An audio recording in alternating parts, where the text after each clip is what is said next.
സുഹൃത്തുക്കളെ, പരിശുദ്ധ ദീനുൽ ഇസ്ലാം എന്താണെന്ന് പറയേണ്ടത് ഇസ്ലാമിനെ കുറിച്ച് പഠിച്ച പണ്ഡിതന്മാരല്ലയോ? ഖുർആൻ പഠിച്ച ആലിമീങ്ങളല്ലയോ? നബിതങ്ങളുടെ ഹദീസ് പഠിച്ച പണ്ഡിതന്മാരല്ലയോ? അത് നന്നായി ഗ്രഹിച്ച ഇമാമിങ്ങളെ കിതാബുകൾ ഓതി പഠിച്ചവരല്ലയോ? ഇപ്പോ ചിലർക്കൊരു ധാരണയാണ്, ഏതെങ്കിലും ഒരു വിഷയത്തിൽ എന്തെങ്കിലും ഒരു വിവരമുണ്ടെങ്കിൽ അവരാണ് മതത്തിന്റെ കാര്യങ്ങളൊക്കെ പറയേണ്ടത് എന്നൊരു ധാരണയാണ്. ആ ധാരണ ബുദ്ധിയും വിവരവുമുള്ളവരാണെങ്കിൽ തിരുത്തണം. ഏതൊരു വിഷയത്തിലും ആ വിഷയം പഠിച്ചവര് പറയണം. മതനിയമങ്ങൾ പറയേണ്ടത് ആരാണ്? മതനിയമങ്ങൾ പറയേണ്ടത് മതനിയമങ്ങൾ, മതഗ്രന്ഥങ്ങൾ ഓതി പഠിക്കാത്ത ഒരു വ്യക്തിയും അല്ല. അവര് നിലവിൽ ഉദ്യോഗസ്ഥന്മാരായാലും റിട്ടയർഡ് ഉദ്യോഗസ്ഥന്മാരായാലും ഏത് സ്ഥാനത്തിരുന്നവരാണെങ്കിലും ഇരിക്കാത്തവരാണെങ്കിലും ഏത് മഹത്വങ്ങൾ മറ്റു നിലക്കുള്ളവരാണെങ്കിലും ഇല്ലാത്തവരാണെങ്കിലും മതനിയമങ്ങൾ പറയേണ്ടത് മതപണ്ഡിതന്മാരാ. അവർക്ക് മാത്രമേ അതിനധികാരമുള്ളൂ.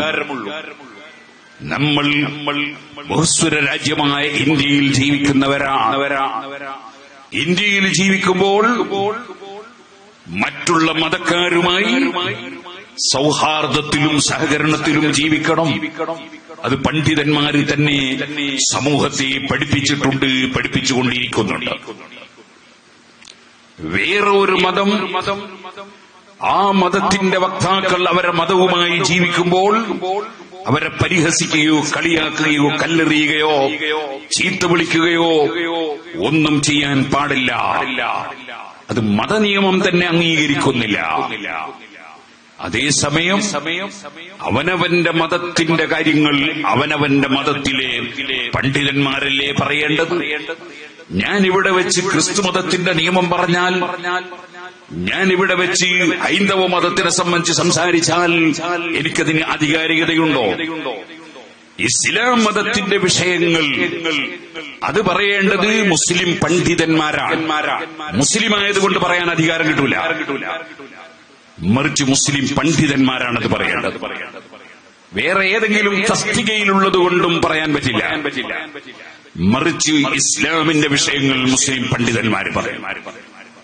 സുബ്ഹാനല്ലാഹ്, ഇപ്പൊ ആരും എന്തും പറയാമെന്ന ഒരു ധാരണയിലാണ്, എന്തും ചെയ്യാമെന്നൊരു ധാരണയിലാണ് പലരുടെയും ജീവിത രീതികളും പ്രസ്താവനകളും കാണുമ്പോൾ തോന്നുന്നത്.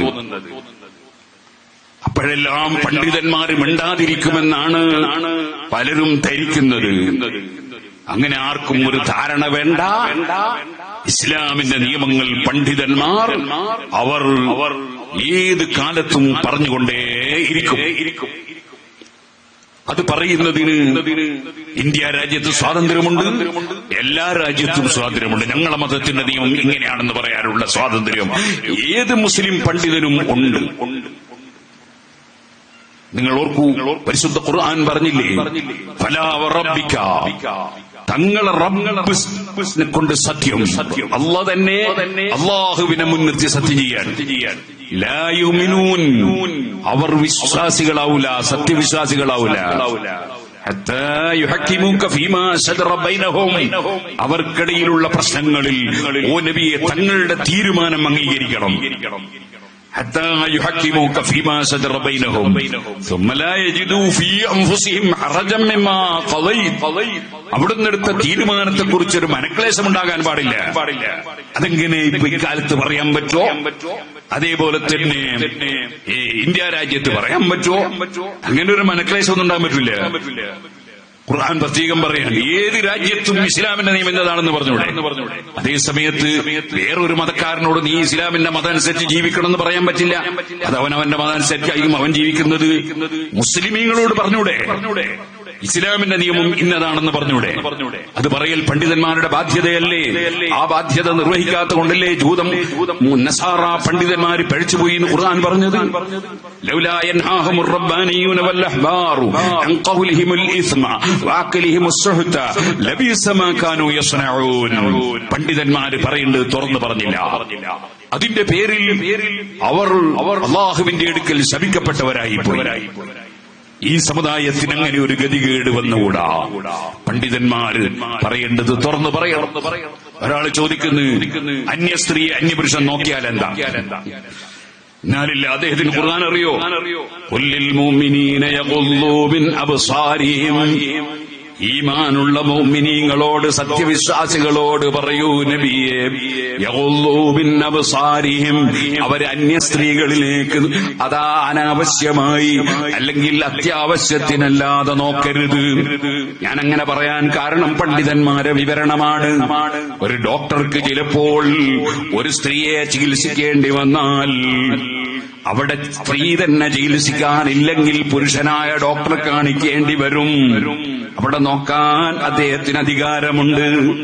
ഇതുപോലെ അതാ ഹജ്ജിന് പോകുന്ന സമയത്ത് എമിഗ്രേഷനിൽ ഇരിക്കുന്ന ഉദ്യോഗസ്ഥന്മാർ, നിങ്ങളൊന്ന് നിഖാബ് പൊക്കിയിട്ട് ആളെ മനസ്സിലാക്കാൻ വേണ്ടി ഒന്ന് നിഖാബ് പൊക്കണമെന്ന് പറയുമ്പോ അത് പറ്റൂലാന്ന് ഒരു പണ്ഡിതനും പറയൂല.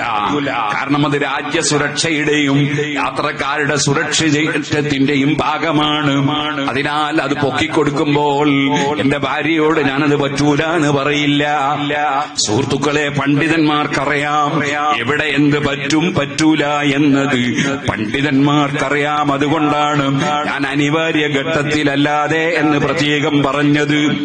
സുബ്ഹാനല്ലാഹ്, ഒരു ആയിഷയോട് ഒരു പശുവിനെ വാങ്ങി അവൾക്കൊരു 50,000 രൂപ കൈമാറണം.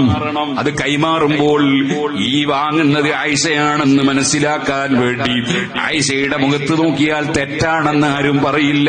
കാരണം 50,000 വാങ്ങിയിട്ട് ചിലപ്പം മറിയം പോയാൽ ആയിഷക്ക് പണം കിട്ടൂല. ഇതുപോലെ ചില അത്യാവശ്യമായ ഘട്ടങ്ങളുണ്ട്. അല്ലാതെ സുബ്ഹാനല്ലാഹ്, അന്യപുരുഷന്മാരും അന്യ സ്ത്രീകളും ഒരുമിച്ച് നിന്നുകൊണ്ട് പരസ്പരം കണ്ടും നോക്കിയും തുള്ളാൻ പരിശുദ്ധ ഇസ്ലാം അനുവദിച്ചിട്ടില്ല. ഖുല്ലിൽ മുഅ്മിനീന യഗ്ളൂ മിൻ അബ്സാരിഹിം, ദൃഷ്ടി അതാ താഴ്ത്തിക്കോളണമെന്ന് ഖുർആനിന്റെ നിർദ്ദേശമാണ്. അതേ നബിതങ്ങൾ തന്നെ അതേ ഖുർആനിന്റെ വിവരണം പറഞ്ഞില്ലേ? അന്നദുറു സഹ്മും മസ്മൂമും മിൻ സിഹാമി ഇബ്ലീസ്, ഇബ്ലീസിന്റെ വിഷത്താൽ ഊട്ടപ്പെട്ട അമ്പാണ് അന്യ സ്ത്രീകളിലേക്കുള്ള നിങ്ങളെ നോട്ടം. അത് പാടില്ല. അങ്ങനെ ഖുർആനും ഹദീസും പച്ചയായി പഠിപ്പിക്കുന്ന വിഷയങ്ങളെ സുബ്ഹാനല്ലാഹ് നേരത്തെ ഏതോ കസേരയിൽ ഇരുന്നു എന്നതിന്റെ പേരിൽ ചോദ്യം ചെയ്യുന്ന നിലക്ക് ആരും ഇസ്ലാം തൊട്ട് കളിക്കരുത്, ഖുർആൻ തൊട്ട് കളിക്കരുത്, ഹദീസ് തൊട്ട് കളിക്കരുത്. അത് പറയേണ്ടവര് പറയേണ്ട സമയത്ത് പറഞ്ഞോളും. ഞാനിത് പറഞ്ഞു വരുന്നത് ഇപ്പൊ അങ്ങനത്തെ ഒരു ലോകമായി മാറുകയാണ് നമ്മുടെ കേരളം തന്നെ. ആർക്കും എന്തും ചെയ്യാം. ആരെങ്കിലും ചോദ്യം ചെയ്താൽ ആ ചോദ്യം ചെയ്ത പണ്ഡിതനെ സുബ്ഹാനല്ലാഹ് സുന്നത്ത് കർമ്മം നടത്തുന്ന പരിപാടിയായിട്ട് വരികയാണ് ഓരോരുത്തരും. അത് വേണ്ട. പരിശുദ്ധ ദീനുൽ ഇസ്ലാം ഇവിടെ ഖിയാമെന്ന നാൾ വരെ അള്ളാഹു നിലനിർത്തും. അത് നിലനിർത്തുന്നത് പണ്ഡിതന്മാര് മുഖേനയായി. അല്ലാതെ ഇവിടെ ദീൻ നിലനിൽക്കൂല. നമ്മുടെ ദീനീ സ്ഥാപനങ്ങളുടെ പ്രസക്തി അവിടെയാണ്. നല്ല പ്രഗത്ഭരായ, ഏത് സമയത്തും ദീനിന്റെ വിഷയങ്ങൾ സമഗ്രമായി പഠിച്ചു മനസ്സിലാക്കി അത് നന്നായി സമൂഹത്തെ ബോധ്യപ്പെടുത്തുന്ന നല്ല നല്ല പണ്ഡിതന്മാർ ഇവിടെ വളരണം.